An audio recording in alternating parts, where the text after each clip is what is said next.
میں کبھی تفصیل میں اس قصے کو نہیں سنا سکا کہ میرے جذبات میرے اوپر غالب آ جاتے ہیں، میرے الفاظ بکھر جاتے ہیں، ٹوٹ جاتے ہیں، میرا بند ٹوٹ جاتا ہے۔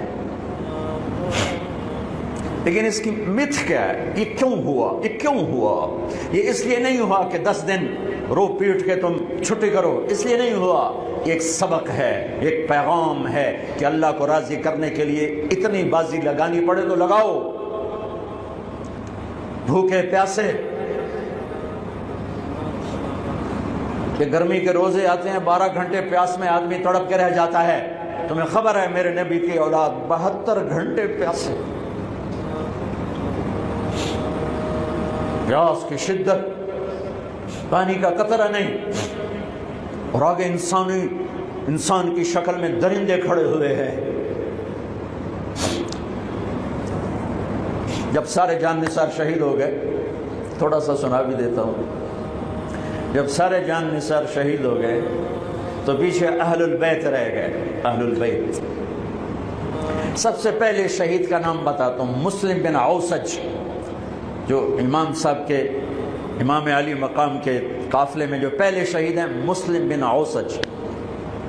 اور ان کی طرف سے جو 2 پہلے قتل ہوئے، سالم اور یسار، اور ان کو قتل کرنے والے تھے عبید اللہ بن عمیر الکلبی۔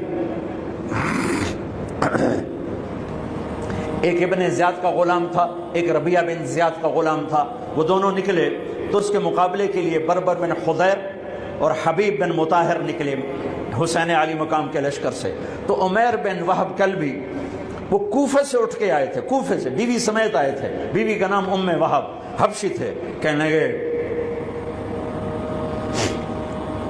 مجھے اپنے اوپر قربان ہونے تھے، میں اکیلا ان دونوں کو کافی، ان دونوں کو ہٹا دے۔ اور ننگے بدن تھے، ننگے بدن، جسم پہ کچھ نہیں۔ کہا میں تو مرنے ہوں، میں کیوں زرا پاما جو میں جیونا ہے، میں تو مرنا ہے، ننگے بدن تھے۔ تو ان کی بیوی نے کہا ان کو جانے دیں، ہم دونوں نے آپ پر قربان ہونے کی نیت کی ہوئی۔ ہم نے کہا اچھا اللہ تجھے جزا خیر دے، جاؤ۔ تو اس اکیلے نے دونوں کم بختوں کو جہنم میں پہنچا دی، سالم اور یسار۔ تو ان میں سے ایک آدمی بولا ہوئے یہ مرنے آئے ہیں، اگر اکیلے لڑو گے تم سب کو مار دیں گے، اور تسی تو جیون دے طلبگار ہو، مرن دے طلبگار ہیں، مرن والے نو مارنا کوئی سوکھا کام ہوندا ہے، وہ ان پر کٹھے حملہ کرو۔ پھر حملہ عام ہوا تو پہلے شہید ادھر سے مسلم بن اوسج، جب وہ گر رہے تھے تو کہہ رہے تھے حسین کی حفاظت کرنا جب تک سانسوں میں سانس باقی۔ آپ کے لشکر میں ادھر زہیر بن القین، یعنی رائٹ سائیڈ پر زہیر بن قین ایک چھوٹا جھنڈا، لیفٹ سائیڈ پر حبیب بن مظاہر ایک جھنڈا، درمیان میں آپ کے بھائی عباس بن علی جن کے ہاتھ میں بڑا جھنڈا تھا، اور بڑا نشان کا جو علامت تھا وہ عباس بن علی کے درمیان میں تھا۔ 32 گھوڑ سوار تھے اور 40 پیدل تھے۔ جب انہوں نے پہلا حملہ کیا تو 32 نے 3000 کا منہ پیچھے کر دیا۔ تو ابن زیاد نے کہا پہلے ان کے گھوڑوں کو مارو، ان کے گھوڑوں کو مارو۔ تو 500 تیر اندازوں نے کٹھے ان کے گھوڑوں پہ تیر چلائے، تو سب کے گھوڑے گر کے ختم ہو گئے۔ پھر ساری پیدل ہو گئے، تو پھر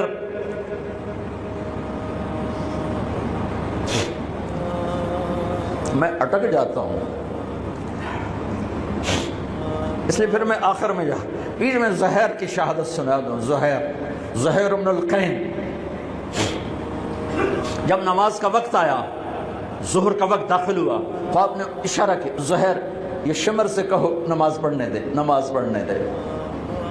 ہاں اگر 1439 سال میں نماز کی معافی ہوتی تو اہل کربلا کو ہوتی، لیکن حسین نے سجدے میں سر رکھ کے بتلایا کہ نماز نہیں چھوٹ سکتی، سر کٹ سکتے ہیں۔ تو انہوں نے آگے ہو کر کہا کہ بھائی نماز کے لیے جنگ روکو۔ تو کوفی لشکر کا ایک سردار تھا حسین بن نمیر، اس نے کہا تمہاری تو نماز قبول ہی نہیں ہوتی۔ تو انہوں نے کہا لعنت تجھ پر، تیری نسلوں پر، جس گھر کی تو فعل نماز ملی انہی کی نہیں ہوتی اور تمہاری ہوتی ہے۔ تو واپس آ کر کہنے لگا کہ وہ نماز کی اجازت نہیں دے رہے۔ فرمایا نماز تو نہیں چھوٹے گی نا، یہ فیصل آباد والوں کو نہیں، 7 بر اعظم کے ایمان والوں کو پیغام ہے کہ زیر خنجر بھی یہ پیغام سنایا ہم نے، نماز نہیں چھوٹ سکتی، نماز نہیں چھوٹ سکتی. اللہ کی قسم کوئی مسئلہ نہیں تھا اگر یہ چھوڑ دیتے. جنگ سے پہلے آنکھ لگ گئی, آنکھ کھلی تو ہنس پڑے. بہن نے پوچھا ایک کیڑا ہاسے دا ویلا ہے, موت سر تے کھلوتی ہے. فرمایا بہن ابھی اللہ کے نبی کو خواب میں دیکھا ہے, کہہ رہے ہیں بیٹا میں لینے کے لیے آ چکا ہوں, موجوں ہوئی لینے کے لیے آ چکا ہوں. چھوڑ دیتے تو پھر گلستان کالونی والوں کو بھی گنجائش مل جاتی, چھٹی جا سکتی ہے. 6 بر اعظم کے انسانوں کو پیغام دیا کہ ٹکڑے ٹکڑے ہو جاؤ, نماز نہیں چھوڑ سکتی. فرمایا آدھے نماز پڑھو آدھے جنگ کرو, صلاۃ خوف. آدھوں نے نماز پڑھی آدھوں نے جنگ کی. 15-20 تو پہلے شہید ہو چکے تھے. پھر آدھوں جنہوں نے نماز پڑھی تھی انہوں نے جنگ کی, اور دوسروں نے جا کے نماز ادا کی. اصل سے پہلے سب. جب زہیر گرنے لگے تو انہوں نے حضرت حسین کے کندھے پر یوں ہاتھ مارا, گرتے گرتے اقبل ہدیت ہادیا مہدیا اليوم تلقى جدك النبي حسنا والمرتضى عليا والشهيد الجعفر الكمية واسد الله المحيا. ہاں آگے بڑھ, تیرے لیے تیرا نانا پھولوں کے ہار لے کے کھڑا ہوا. آگے بڑھ, آج تیری ملاقات کا دن ہے. آج تو اپنے بھائی حسن سے ملے گا, باپ علی سے ملے گا, چچا جعفر سے ملے گا, اسد اللہ حمزہ سے آج تیری ملاقات ہے. ان اشعار کے ساتھ آپ نے جان اپنے اللہ کو سپرد فرمائی. جب سارے جان نثار ختم ہو گئے, اب اہل البیت کی باری آئی تو سب سے پہلے آپ کے بیٹے علی الاکبر نے تلوار اٹھائی. ابا جان آپ سے پہلے مرنا چاہتا ہوں, آپ کو مرتا نہیں دیکھ سکتا, آپ سے پہلے مرنا چاہتا ہوں, مجھے اجازت دیجیے. ہم نے کہا بڑھو اللہ کے نام پر, جا ملو اپنے اجداد کے ساتھ. تو بڑے حسین تھے علی الاکبر, جس طرف گئے وہ آگے آگے, کوفی آگے آگے, یہ پیچھے پیچھے. تو 1 اور 3,000 کیا مقابلہ تھا. آخر خاک و خون میں لوٹائے گئے, تڑپ کے گرے. تو پھر حسن کے بیٹے قاسم کا چچا, میں نے جانا اس قافلے میں, اس حسینی قافلے میں اہل البیت وہ 17 قتل ہوئے. ان میں سب سے حسین قاسم تھے, قاسم بن حسن. قاسم بن حسن جب ان پر تلوار کا وار پڑا تو ان کا ہاتھ کٹا اور نیچے گرے تو انہوں نے کہا یا اماں, ہائے چچا. تو حضرت حسین زخموں سے چور ہو چکے تھے, لیکن جس سے بجھتی شمع بھڑکتی ہے, اب زخمی شیر کی طرح لپکے اور کائی کی طرح مجمع کو چیرا. جب وہاں پہنچے تو وہ ایڑیاں رگڑ رہے تھے اور خاک و خون میں لت پت تھے, تو اٹھا کے سینے سے لگایا. ان کی آخری ہچکیاں ان کے سینے پہ ختم ہوئیں. کہنے لگے بھتیجے آج تیرا چچا بڑا بے بس, آج وہ تیری مدد کو نہیں آ سکتا, لیکن ایک دن آنے والا ہے جب تیرے نانے کی عدالت میں فیصلہ ہوگا. پھر ان کی لاش کو اٹھایا.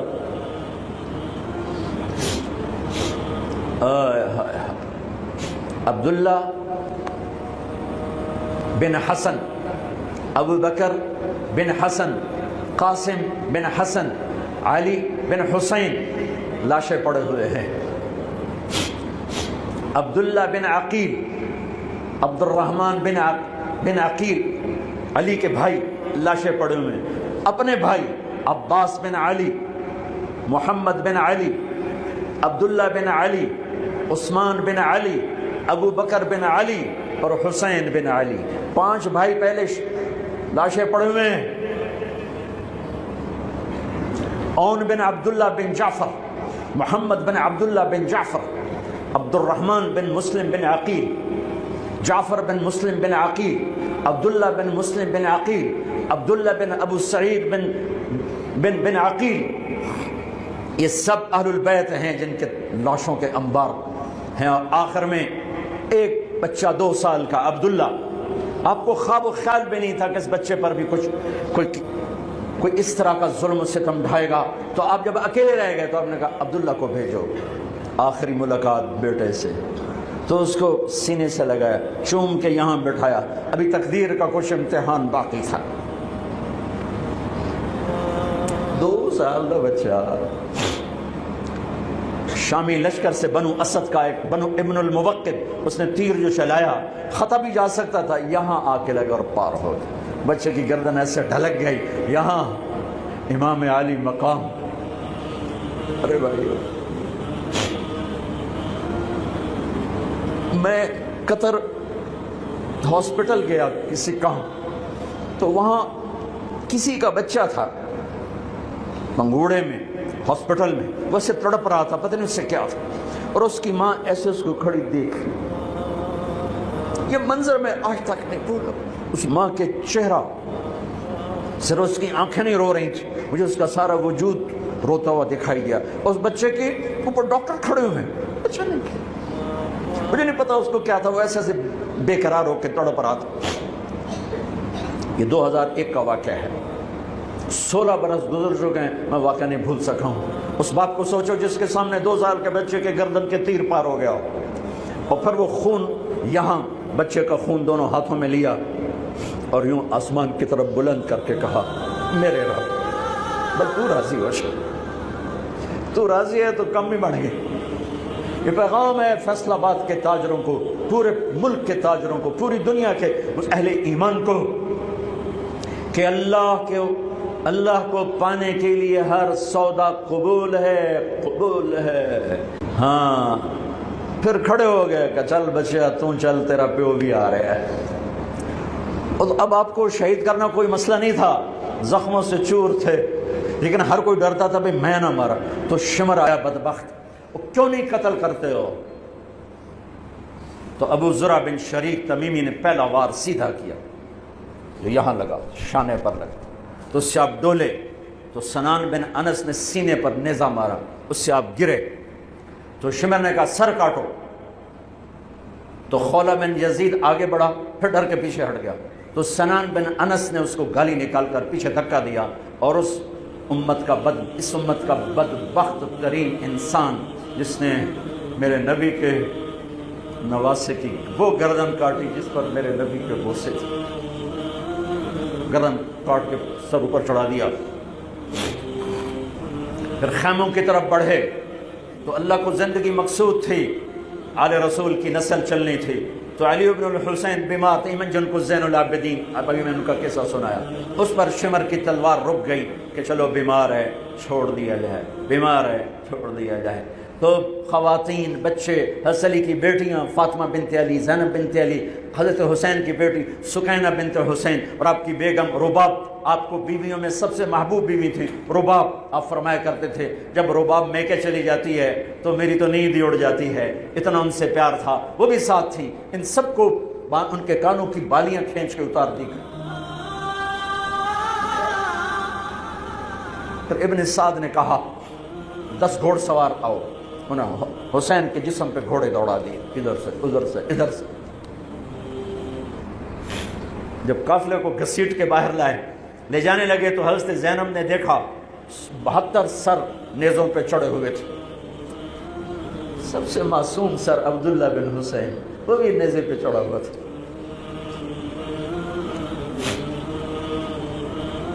ہم نے کربلا کو افسانہ بنا دیا، یہ کمائی کا ذریعہ بنا لیا۔ یہ ایک پیغام ہے طبقات امت کے لیے، مت ضمیر بیچو، مت ضمیر بیچو۔ ٹکڑے ٹکڑے بدن، تو حضرت زینب کی زبان سے چند الفاظ نکلے جنہوں نے، آپ حیران ہوں گے، کوفی لشکر والے رونے لگے جو ابھی قتل کر رہے تھے، ان کی آنکھوں میں آنسو آ گئے۔ وا محمدا وا محمدا،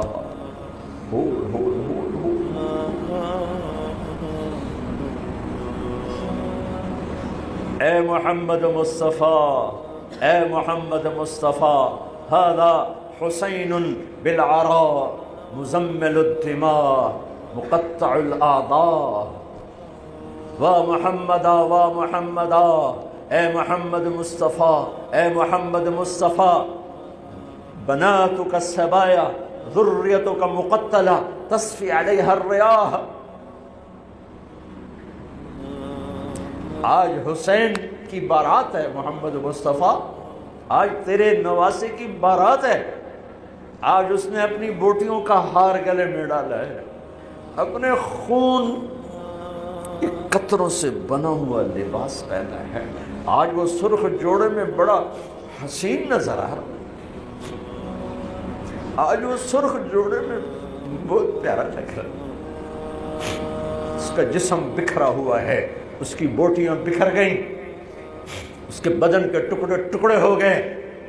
آج اس کا لاشا پڑا ہے. یا ہے محمد مصطفیٰ، آج آپ کی بیٹیاں قید میں ہیں، آپ کی اولاد ذبح ہو چکی ہے، ان پر کفن ڈالنے کی اجازت نہیں دی تھی ان بدبختوں نے، تو تصفی علیہ الریاح، کوفے والوں نے کفن بھی نہیں دینے دیا، تو ہم ہوا نے مٹی اڑا کر آپ کی اولاد کو مٹی کا کفن پہنا دیا ہے. ہاں، یہ کٹا ہوا سر پھر صرف حسین کا ابن زیاد کے سامنے پیش کیا گیا تو اس نے منہ پہ چھڑی ماری، پھر چھڑی ماری، پھر کہنے لگا میں نے ایسا حسن نہیں دیکھا کہ مر کے بھی چہرہ مسکراتا چمکتا ہو. تو حضرت انس نے کھڑے ہو کر کہا او ظالم، یہ چھڑی یہاں سے ہٹا نہ کر. میں نے ان ہونٹوں پہ اللہ کے نبی کے ہونٹوں کو لگتے دیکھا ہوا ہے، نہ کر. کہنے لگا تو بوڑھا نہ ہوتا تو میں تیری گردن اڑا دیتا، تیری عقل خراب ہو گئی ہے. تو میں میری نہیں، تیری عقل بگڑی ہے، آنے والے دن تو دیکھے گا تیرے ساتھ کیا ہوگا. پھر یہی سر یزید کے سامنے رکھا گیا، اس نے منہ پہ چھڑی ماری تو زید ابن ارقم کھڑے ہو گئے، کہنے گے نہ کر. میں نے ان ہونٹوں پہ نبی کے ہونٹوں کو لگتے دیکھا ہوا. میرے بھائیو، نماز کا وقت قریب ہو گیا، بلکہ میں نے زیادہ وقت لے لیا ہے. میں کسی کی تفصیل تو زندگی بھر کبھی نہیں سنا سکا، اشارے کر دیتا ہوں. پڑھو اس کو، پڑھو، خود پڑھو، پیغام لو، پیغام لو. ہے ظلم کا ساتھ نہیں دیا، جھوٹ کا ساتھ نہیں دیا، ذبح ہو گئے نسل سمیت، بچوں سمیت. پوری دنیا کے تجار کو پیغام ہے، جھوٹ سے بچ، خیانت سے بچ. سارے دفتر والوں کو پیغام ہے، رشوت سے بچو، رشوت سے بچو، ظلم و ستم ڈھانے سے بچو. ساری دنیا کے میرے ملک کا ایک ایک طبقہ ضمیر بیچ کے سویا ہوا ہے.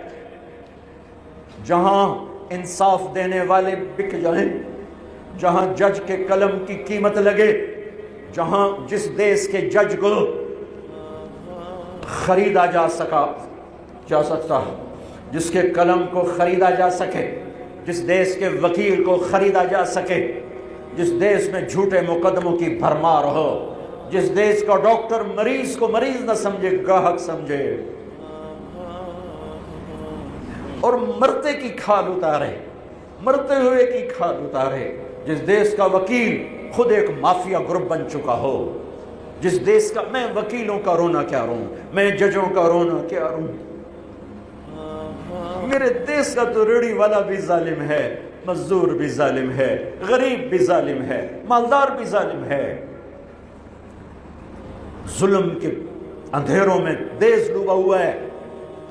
میرے بھائیو، ہمارا نیا سال شروع ہو چکا ہے، اور ہم توبہ کریں اللہ کی بارگاہ میں. میرے بھائیو، میں بہت دہراتا ہوں اس بات کو، جس فرد میں، جس قوم میں، جس دیش میں، جس خاندان میں، جس معاشرے میں ظلم ہوگا، جھوٹ ہوگا، دھوکہ ہوگا، وہ تباہ ہو جائیں گے، چاہے مسلمان ہیں چاہے کافر ہیں. جس دیش میں، جس قوم میں، جس ملک میں، جس معاشرے میں، جس فرد میں سچائی ہوگی، انصاف ہوگا، دیانتداری ہوگی، اللہ ان کی حفاظت کرے گا، عزت دے گا، چاہے مسلمان ہیں چاہے کافر ہیں. دنیا کی عزت ضرور ملے گی، کفر کے ساتھ ملے گی، کہ سچائی، دیانتداری، عدل و انصاف پر اللہ سایہ کر دیتا ہے، چاہے کفر ہے چاہے اسلام ہے، موت تک. کافر ہے تو موت تک، موت کے بعد ایمان کا فیصلہ ہے. لیکن اگر ایمان ہے تو یہ جہان بھی بن گیا، وہ جہان بھی بن گیا. یہی فیصلہ بات کی بات ہے میں صبح نکلا سیر کر کے واپس آ رہا تھا، مجھے دور سے ایک ریڑھی والا نظر آیا، سفید داڑھی پگڑی، تو مجھے بڑا اچھا لگا کہ عام طور پہ ریڑھی والوں کا یہ حلیہ نہیں ہوتا ہے، تو لہٰذا دور سے میری نظروں میں جچ گیا۔ جب میں قریب سے گزرا تو میں نے پھر اس کو ایسے دیکھا، تو میں نے دیکھا وہ رو رہا تھا، ایسے خاموش آنسو، ساز خاموش ہیں فریاد سے معمور ہیں ہم، اور ایک ہاتھ ریڑھی پر تھا، ایک ہاتھ پیٹی پر تھا، جو کوئی پیٹی لایا تھا، اور ایسے رو رہا تھا، ایسے رو رہا تھا۔ تو میں رک گیا، میں نے کہا بزرگو خیریت تو ہے، آپ کیوں رو رہے ہیں؟ تو اس نے مجھے کوئی جواب نہیں دیا، اس نے پیٹی ایسے اٹھا دی میرے آگے، تو وہ پیٹی سیب کی تھی، اس کے اوپر سیب ٹھیک تھے، نیچے سارے گلے ہوئے سیب تھے، تو سارے سیب ایسے بکھر گئے۔ یہ پیٹی میں سیب بھرنے والا نہ تو وکیل ہے، نہ تو ڈاکٹر ہے، نہ تو بھوانے بازار کا تاجر ہے، نہ وہ سیشن کورٹ کا جج ہے، نہ وہ کوئی ڈی سی او ہے، نہ وہ کوئی تحصیلدار ہے، وہ مزدور ہے، غریب آدمی ہے۔ غریب کا ظلم بتا رہا ہوں۔ تو جب سیب بکھرے تو میں اس کو دیکھوں، سیبوں کو دیکھوں، مجھ سے کہنے لگا، کوئی اردو سپیکنگ تھا، پنجابی نہیں تھا، اردو سے کہنے لگا، بیٹا میں بہت غریب، اس کی بہت، اور جب اس نے زور ڈالا نا، میں بہت غریب، انہیں ایسے لگا مجھے جیسے کسی نے چھری سے میرا کلیجہ چیر کے ڈالا، میرے آنسو نکل پڑے، میں اب رو رہا ہوں۔ اس واقعے کو 30 سال گزر چکے۔ بیٹا میں بہت غریب ہوں، صبح منڈی جاتا ہوں، ایک پیٹی لاتا ہوں، شام تک بک جاتی ہے، بچوں کے لیے تازہ آٹا لے کے جاتا ہوں، آج کسی نے میرے بچوں کی روٹی مجھ سے چھین، آج کسی نے میرے بچوں کی روٹی مجھ سے چھین۔ اسی سیب کی پیٹی کو اب اوپر تک لے جاؤ کہ لوگ جانوں سے کھیل رہے ہیں، اپنی عزت اقتدار جھوٹی عزتوں کے لیے عزتوں سے کھیل رہے ہیں، جانوں سے کھیل رہے ہیں، حقوق سے کھیل رہے ہیں۔